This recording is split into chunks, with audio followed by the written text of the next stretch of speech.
లేఖన భాగాలు తెరిచి ఇర్మియా 33వ అధ్యాయము 3వ వచనము.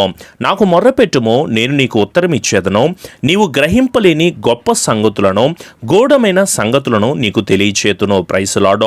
సర్వోన్నతుడైన దేవుడు, జీవము కలిగిన దేవుడు మనకి చెప్తున్న మాట, నీవు నాకు మొర్రపెట్టు, నేను నీకు తప్పకుండా ఉత్తరం ఇస్తానని తెలియజేస్తూ ఉంటున్నాడు.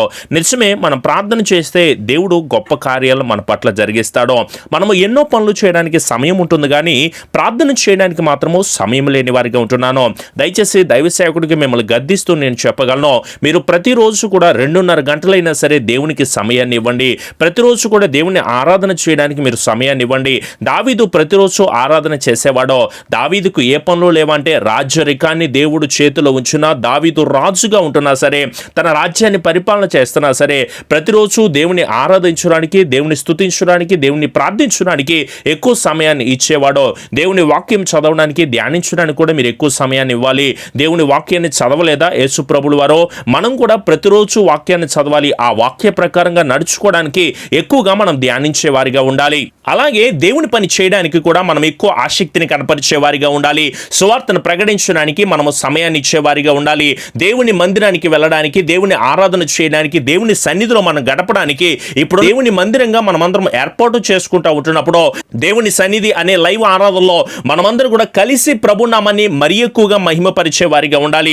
దావీదు దేవుని మందిరంలో నివసించునని ఉంటుంది కదా, అయ్యా నీ మందిర ఆవరణంలో ఒక్క దినము గడుపుట 1000 దినముల కంటే శ్రేష్టమని దేవుడు మాట్లాడుతూ ఉంటున్నాడు కదా.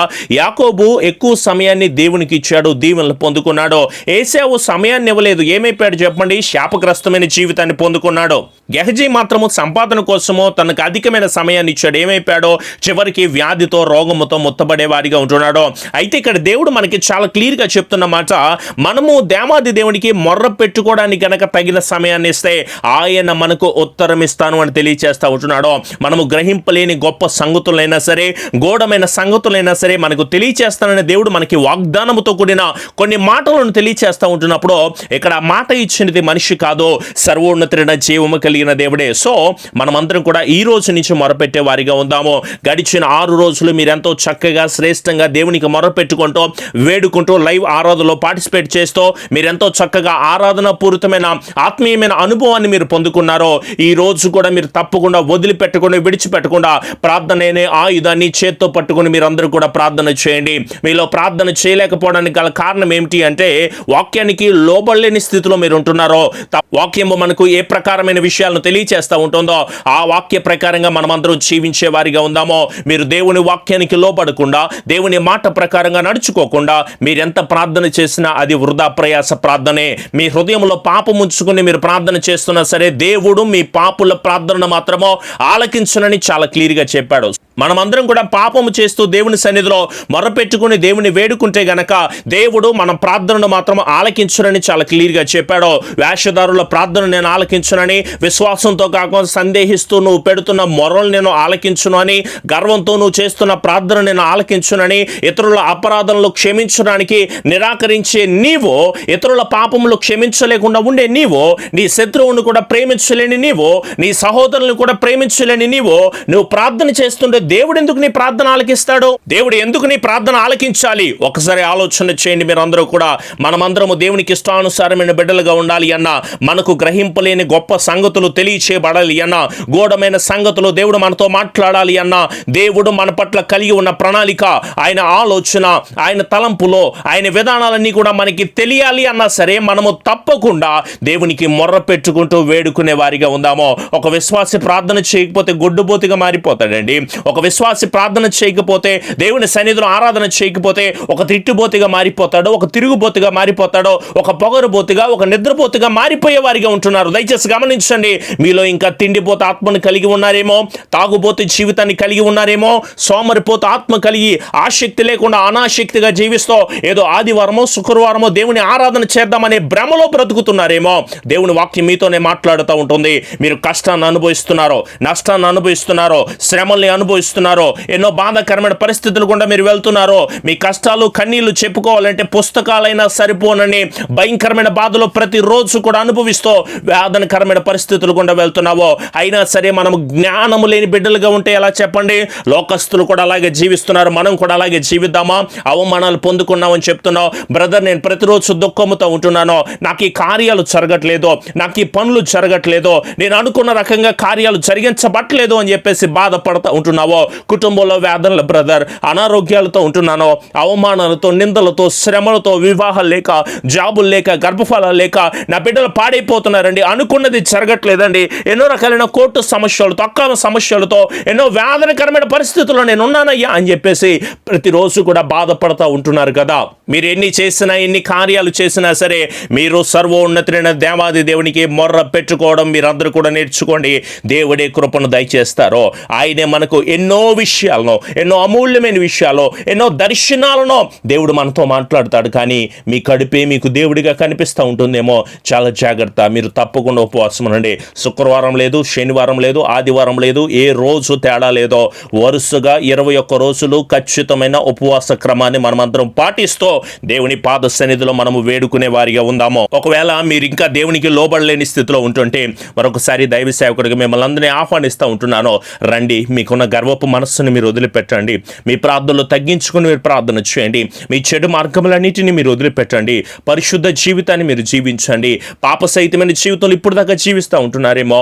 మన దేశము స్వస్థపడాలి అంటే ప్రార్థననే పట్టుదల కలిగి విసుగక మనం ప్రార్థన చేస్తూ, ఆసక్తితో మనం ప్రార్థన చేస్తూ, ఉపవాస ప్రార్థన చేస్తూ, ఒక నిరీక్షణ కలిగిన వారమే అంతము వరకు నమ్మకంగా ఉంటూ పరలోక రాజ్యము చేర్చబడేంత వరకు కూడా నమ్మకమైన బిడ్డలుగా మనమందరం కూడా జీవించే వారిగా ఉందాం. వ్యాధులు ఉన్నాయని, రోగాలు ఉన్నాయని, అనారోగ్యాలు ఉన్నాయని, అప్పులు ఉన్నాయని, కష్టాలు కన్నీళ్ళు, నా కుటుంబంలో ఎన్నో రకాలైన బాధల బ్రదర్ అని చెప్పేసి ఎంతో బాధపడుతున్నావో, వీటి విషయమే నువ్వు కంగారు పడవలసిన అవసరం లేదో.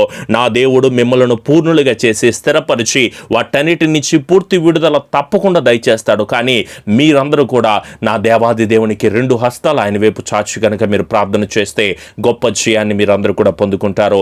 రండి, కలిసి మనమందరం కూడా ప్రార్థన చేద్దాము. కృపాసత్య సంపూర్ణుడా, మా గొప్ప దేవ, ప్రతి ఒక్కరు కూడా మీ 2 హస్తాలు ఆయన వైపు చాచి కళ్ళు మూసుకుని మీరు ఏ ప్రదేశాల్లో ఉంటున్నారో అక్కడే దేవుని నామాన్ని స్తుతించండి. పరిశుద్ధుడా, కృప కలిగిన దేవ, అన్ని నామముల కన్నా పై నామము కలిగిన దేవ, శ్రేష్టమైన మా ప్రియ పరలోకపు తండ్రి, నీ బిడ్డలో ఈ సమయములో, ఈ సమయకాలమందు నాయన మీ పాద సన్నిధిలో చేరి మోకరించి ప్రార్థన చేస్తూ ఉండగా గొప్ప విడుదల, గొప్ప ఆశీర్వాదము, గొప్ప వెలుగుని బిడ్డలకు మీరు దయచేయండి నాయన. నాకు మొర్ర పెట్టుమో, నేను నీకు ఉత్తరం ఇస్తానని మీరు మాట్లాడుతున్నారు ప్రభువా. మేము గ్రహించలేని మా భవిష్యత్తులో ఏ కార్యాలు చేయాలో, ఎలా వెళ్ళాలో, ఎలాంటి నడవడికను కలిగి ఉండాలో, మా భవిష్యత్తు ఏ ప్రకారంగా నడుచుకోవాలో ప్రభువా అర్థం కాని దయనీయమైన పరిస్థితుల్లో బిడ్డలు వెళ్తూ ఉండగా ఒక్కసారి మార్గాన్ని చూపించండి.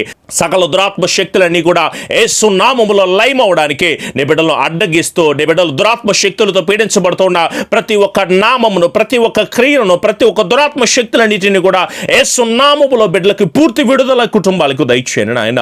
నెమ్మదితో, సమాధానముతో, కోర్టు సమస్యలతో, వివాహాలని, జాబులని, గర్భఫలాలని, జ్ఞానము లేక ఎంతో బాధపడుతూ, భయపడుతూ, వేదనకరమైన పరిస్థితుల్లోని బిడ్డలందరూ వెళ్తూ ఉండగా నాయన ఒక్కసారి మీ విడుదల బిడ్డలకు మీరు దయచేయండి నాయన. దుఃఖానికి ప్రతిగా సంతోషమిచ్చి ఆదరిస్తానన్నారు తండ్రి. అలాగే బిడ్డలు వ్యభిచరిస్తూ ఉంటున్నారేమో, పాప సహితమైన కార్యాలు చేస్తూ ఉంటున్నారేమో నాయన, వాటన్నిటి నుంచి విడుదల పొందుకుని ప్రభువా వారు పడుతున్న వేదనకు గొప్ప దీవెన బిడ్డలకు అందించి, స్థిరపరిచి, దీవించి, ఆశీర్వదించి బలాభివృద్ధిని కుటుంబాల్లో దయచేయమని నెమ్మది కలిగిన ఆత్మతో, సమాధానము కలిగిన ఆత్మతో ఉదయకాలపు లైవ్ ఆరాధనలో మీరు మాకు తోడై ఉన్నాడు ప్రభువా. నీ బిడ్డలు ఉపవాస ప్రార్థన చేస్తూ ఉండగా వారి ప్రార్థనలకు తగిన ప్రత్యుత్తరాన్ని మీరు దయచేసి దీవించి ఆశీర్వదించమని, అలాగే రాత్రికాలపు కుటుంబ ప్రార్థనలో మీరు దైవ సేవకుడు ఈ కుటుంబాలన్నిటి గురించి మీ పాదాల సన్నిధిలో ఉంచుతూ ఉండగా ప్రభువా మీ కృప, దీవెన, ఆశీర్వాదం వారి కుటుంబాలు మీరు అందించి, స్థిరపరిచి, బలాభివృద్ధిని, నెమ్మదిని, సమాధానాన్ని వారి కుటుంబాల్లో అందించి ఆశీర్వదించమని, అలాగే ప్రభువా మందిర నిర్మాణాల విషయంలో, ఆత్మీయ తల్లిగారి ఆరోగ్య విషయంలో కూడా ప్రభువా సకల ఆశీర్వాదములు, దీవెనలతో నడిపించి, స్థిరపరిచి, కృపదయచేసి ఆశీర్వదించమని మా ప్రియ రక్షకుడైన యేసు నామములో అడుగుచున్నాము తండ్రి. ఆమెన్. మీ ప్రార్థన అవసరతలు మాకు తెలియజేయండి. తప్పకుండా వాటన్నిటి విషయమే ఎల్లప్పుడూ కూడా ప్రార్థన చేసేవారిగా ఉంటాము. ఈ ఛానల్ని సబ్స్క్రైబ్ చేసుకోండి. పక్కనున్న బెల్ ఐకాన్ క్లిక్ చేయడం వల్ల మేము ఎప్పుడు వాక్యాలు పెడుతున్నా తప్పకుండా నోటిఫికేషన్ కింద వస్తాయి. అలాగే ఈ వాక్యాన్ని మీ స్నేహితులకి, బంధువులకి తప్పకుండా షేర్ చేయండి. వాళ్ళు కూడా ఉపవాస ప్రార్థన చేయమని తప్పకుండా మీకు తెలియచేయండి. ప్రతిరోజు ఉదయం 6 గంటలకు ఉదయకాలపు దేవుని స్వరం అనే లైవ్ కార్యక్రమం వస్తుంది. తప్పకుండా వీక్షించండి. అలాగే ప్రతిరోజు రాత్రికాల సమయం ముందు 9 గంటలకు కుటుంబ ప్రార్థన అనే లైవ్ కార్యక్రమం వస్తుంది. తప్పకుండా వీక్షించండి. ఈ పరిచర్యకి సహకారులుగా ఉంటున్న ప్రతి కుటుంబాన్ని కూడా దేవుడు దీవించి ఆశీర్వదించి బలాభివృద్ధిని దయచేయబడునుగాక. ఆమెన్.